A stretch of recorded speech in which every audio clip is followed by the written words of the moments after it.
मित्रांनो, सकाळचे वाजले 5:45 आणि आम्ही चाललो आज महाबळेश्वरला फिरायला. तर आमच्यासोबत आहे ते बंटीजी. आणि पहिल्यांदाच आम्ही महाबळेश्वरला जातो आणि जाताना आम्हाला भेटला वाटे अनुस्पुरा घाट. तर घाटात सौंदर्य पाहून तर मन सकाळ सकाळ तृप्त झाला. आणि पुढं गेलो आम्ही आणि इथं केला फोटोशूट, कारण की इथं जरा नजारा चांगला दिसत होता बघा.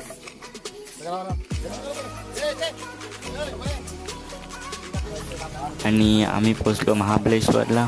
बघा इथलं वातावरण एकदम थंड होतं, मला अगदी मस्त वाटलं इथं जाऊन.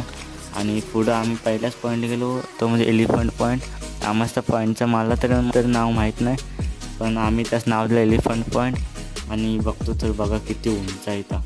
आणि हा पुढं बघतो दिसला तर हे कृष्णा नदीचं पात्र बघा पूर्ण सुकलं आहे. पहिल्यांदाच एवढ्या उंचावर मी तरी गेलो असून.